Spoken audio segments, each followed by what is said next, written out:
In late May, just before the beginning of Pride, gay Twitter went apeshit over the following tweet. A few reminders for Pride Month. 1. Large corporations just want your money. True. 2. Lesbian exclusion is ugly. 100%. 3. Trans women of color are the ones that fight for our rights. Amen. 4. Please don't bring your kinks/fetishes to Pride. There are minors at Pride, and this can sexualize the event. Huh?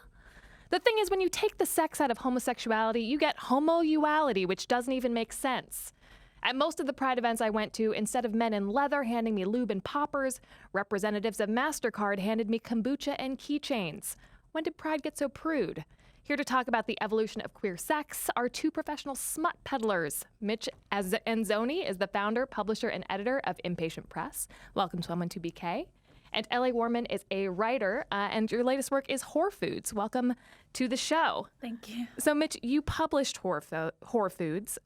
It's described as a guaranteed feast for sore thighs. It is. Is this the first time that you guys have worked together? No, we published her chapbook, I believe, in 2016, How to Become a Lesbian, which is a instructional guide on how to become a lesbian. I don't want to spoil too much, but how do you become a lesbian? It's not that hard. You just start with your fingers. Okay, great. But you'll have to buy the book to find out more. Yeah. Mitch, how would you describe the works that you publish at Impatient Press? It's mostly a mixture of pornography and poetry, and often both of them combined. Yeah. Can you talk about an example of the combination of poetry and pornography? Totally. We actually just, essays, I try to publish books that I think should exist that just that aren't out there, like books I want to read that haven't been realized yet. And a recent example is we actually just published this book. It's like an essay-length little zine called Salty Wet, and it's written by my friend Tiffany in Hong Kong. And it's about the protests that are happening over there in Hong Kong recently, but it's also kind of about her sense of desire for the city that's kind of slowly dying. And she interweaves all these great old Hong Kong porno magazines that were made in the late 80s to raise money for the Tiananmen Square protests, which is actually what the cover is. So she writes through a lot of that, and also has a very poetical sense of kind of like Hong Kong's self-image, and how it kind of desires itself in this weird self-devouring nostalgic way. Where can people find this book as well as everything else that you put out? Do you sell to independent bookstores? Or? Yeah, we have a few throughout the city, but your best bet is to go to our website, because due to the nature of the cover, sometimes, bookstores won't stock it. For our viewers at home, let me tell you, it is explicit. Yeah. But I actually recently, I was walking by the Center for Fiction down the street, and I saw that they had a little window display, and I was like, what would look good in there? Whore Foods. So I snuck a copy in to the window display there. Have you had a more formal conversation with that bookstore or other bookstores about stocking it, and people have been like, oh no, this is too racy for us? Yeah, I went to the Marc Jacobs bookstore, and it was these two really well-dressed guys, and I was like, what about lesbian porn? And I showed them, and then they were kind of like, oh yeah, we'll get back to you. And then I asked if Mark was around, and they were like, oh, he's busy. But, he's definitely busy. Yeah. And we had trouble just printing it. A lot of actual printers refused to print the book. Really? Yes. We went through 4 printers to get this book made, and I think my favorite fact about that is one of them rejected us because they have Christian values. They were like, we don't want to print this sort of thing. It goes against our values. There was kind of an implied message that I was going to go to hell. And then they sent me their Christmas card later. So, L.A., what is Whore Foods? So Whore Foods is an erotic novel. It's from the perspective of a cashier at an unnamed organic grocery store. And it kind of goes through her day and her encounters with customers and capitalism and whiteness and all these really horrifying things. And she gains some sense of control through becoming embodied and having pleasure with herself, with others. And it started out as a newsletter, is that right? Yeah, it used to be something, I had subscribers and I would send it out periodically, every other month, a little clip of it, so it was serialized. And then Mitch approached me and we combined it to make it a whole book. And what was it about the newsletters that L.A. was sending out that you were like, this is something I have to publish? I mean, they're really hot, and it's just really funny and clever in a way that I feel like a lot of erotica isn't, and it elevates to me it's a novel to me. Like it's like an erotic novel, and I feel like a lot of people treat erotica as though it's kind of like a like it's porn, like it's just like kind of this throwaway thing you use, or it's an object to be used. Where I was really blown away by the attention and detail that L.A. put into her writing to erotica, and that it was clearly not meant just to be used, but like reflected and thought upon. And it was really, I don't know, it was really empowering to read and just be like, see that there's that talent out there. And I was like, thinking about what I could publish next for the press, and I just thought it was natural because we had put out, How to Become a Lesbian, and it was such a big hit. We've received, I just remember this email we got from, it was like a 18-year-old from Michigan. Was it? Do you remember this? Like message? Oh my God, and I'm picturing her Google How to Become a Lesbian, and she got the book, and she was like, she really? sent a really beautiful story about like how, I mean, if you remember, but it's like, I remember being like, she was like, I found this book, and there was a girl I had a crush on, and I finally like asked the girl out, and they went like on a date, and I was just like blown away. And I remembered that happening when I published L.A. before, and I was like, I bet we can make that kind of magic happen again. You can tell that Christian publisher that the lesbian agenda is in full force. Yes, Yeah. yes. Do you see a distinction between erotica and pornography? And if so, how do you define that? For me, I guess erotic always comes from my knowledge of, there's an essay by Audre Lorde called Use of the Erotic, and a lot of the way I use erotic is through her language, which is like the erotic is kind of self-empowerment. The erotic challenges imperialism. It's like anti-government. You're just feeling your body in ways that like mass society doesn't want us to, because they know that's like how we gain power. So I see it as that, and it is, I do like the label porn. I don't have a problem with porn, but I like grouping them kind of together because it is about like pleasure and these brief moments, but it also is like building towards a political future that we want. Will you read a passage from Whore Foods? Sure. I'll read the first paragraph. Great.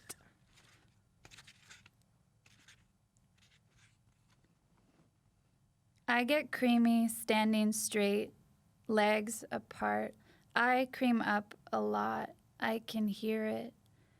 I hear it gurgle, but only a little bit, like a macaroon, but I am the filling to the macaroon. And my mom won't be proud of this or me. I could wear this apron and not be overexposed if I didn't turn around. All I wanted was an hour in bed to get this out. This starts in the crease between thigh and hip bone. It is just a tingle, then a little warmth. Then I get creamy.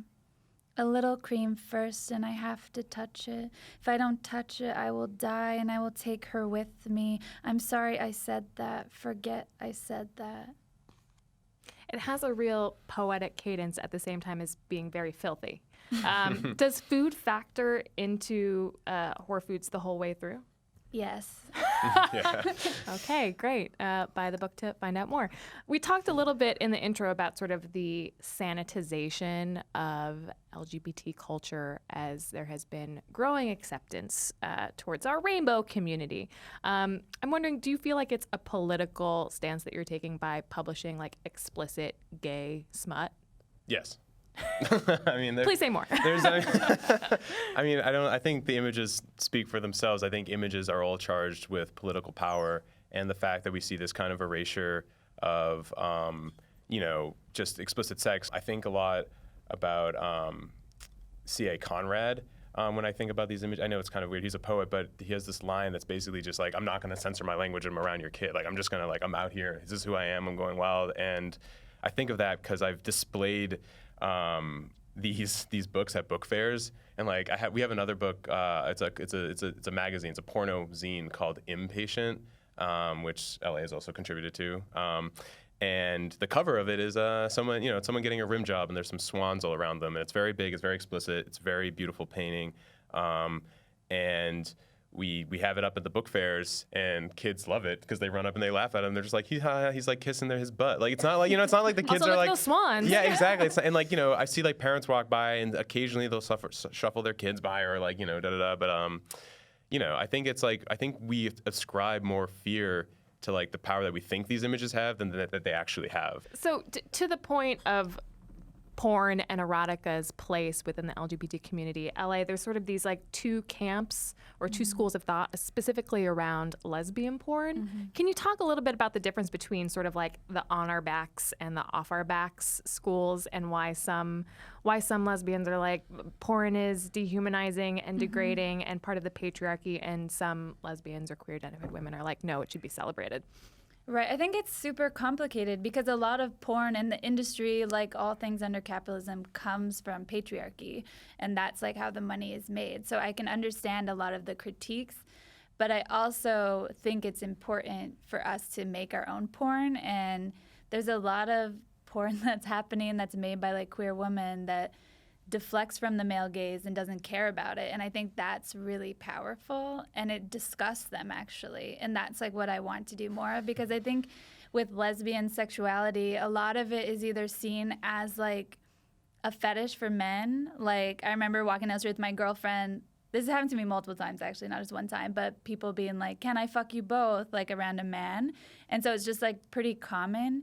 So there's that idea, but then there's also ideas like lesbian bed death, and like lesbians aren't sexual. They just like love each other. They don't like fuck each other. Right. They're only sexual when a man is looking at them and or participating. Exactly. So that's why I find it kind of important to say like yes and. And in this book, it's complicated because like there are times the cashier is like implicated in all these things. Like she performs patriarchy. She is white. She like benefits from whiteness, and it's gross. And I think that's where we can begin to kind of formulate these new ways of being, and these new ways of being with each other, because sex is complicated. It's really, really hard to have sex with another person. Like there's so much like communication, vulnerability that has to happen, and like conversations. It's complicated. So I want to just not see anything as like easy, but like enter that weird zone where everything feels like scary, I suppose. Right. If you think sex is easy, maybe you're doing it wrong. Yeah.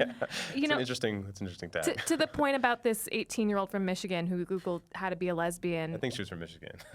We'll just say it's Michigan. Michigan is a stand-in for many states. I'm thinking of lesbian pulp novellas from the 50s Yes. with titles like The Delicate Vice or Satan Was a Lesbian. Yes, And it was the first opportunity that a lot of women who didn't know why they were different, it was the first opportunity that they had to maybe see themselves reflected.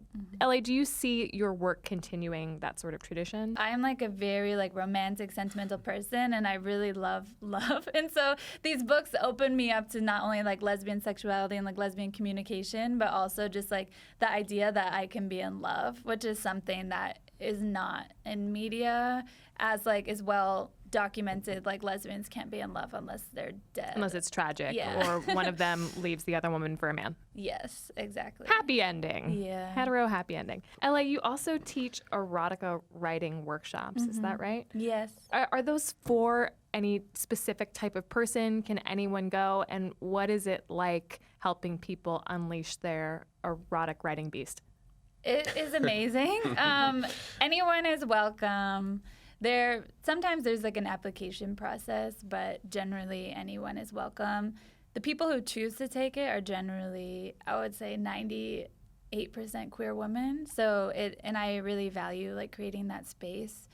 The class, it's a lot about the senses, like touch, working with a partner, just kind of doing like a delicate touch for like 10 minutes really slow, and then writing about it. A lot of stuff is like meditation, just working on embodying, working on feeling, and walking through the world in a different way, and like stopping to write. So it's a lot about just kind of being in your body and writing through that. Accessing sensorial language? Yes, for sure. Mitch, you had a recent run-in with the Whitney Museum. I did. Is that right? I did. What yes. happened there? Well, I recently came into possession of some newspaper machines, like old coin-operated ones, and I did my homework and I looked up the law. And Looked up the law. I looked up the law. I went to make sure, because I was like, how can I place this machine on the sidewalk legally without like the NYPD like droning my house? And turns out that you're allowed to place. You just need the written permission of the DOT. You just send a spreadsheet. So I did that, and I got the written permission from the DOT. You just send a spreadsheet to the DOT? Yeah, that like shows what's on the spreadsheet? where you want to put your news box, what it measures, what's the name of the publication, is it insured? You have to buy insurance for the machine, which is fun. And I put it out front of the Whitney, and I did it to sell my new erotica magazines that we were doing, including Whore Foods. We were distributing out of it. And I came back a week later, and it was gone. The machine was just gone. And I went into the Whitney, and the security guard was very helpful. He assured me that it was not them. He was working the whole day. And then the next day I get a call, and it turns out the Whitney did, in fact, obliterate my entire machine. When you say obliterate, what did they do? I was told in graphic detail that they took it to a recycling facility and turned it into sheet metal, apparently. They stomped it down. And How turned it specific? And what about the magazines contained therein? Oh, they were all destroyed. So all my hard work was completely destroyed by the Whitney. Good thing you had insurance. Well, the insurance only covers if people get injured because, so I wrote them a letter, a very strongly worded email. The person who helped install it was actually a lawyer, so he was able to help me kind of draft up this crazy email. And then, long story short, I got fully reimbursed, and I got a letter of apology from the Whitney. So I made a poster of that apology, and I put the 2 new newspaper machines that I have right in front of the main door, with the right outside the steps, with the blessing of the DOT to distribute these posters that show the letter of apology. So the new newspaper kiosks are dispensing the letter of apology, not queer erotica. Well, there's 2. There's one that's dispensing posters, including the letter of apology, and then there's one that's dispensing queer erotica. Okay, so it's right out front of the Whitney. If people want to go, can they purchase Whore Foods? They certainly can. L.A. Mitch, thank you so much for joining me. Of course, it was a blast.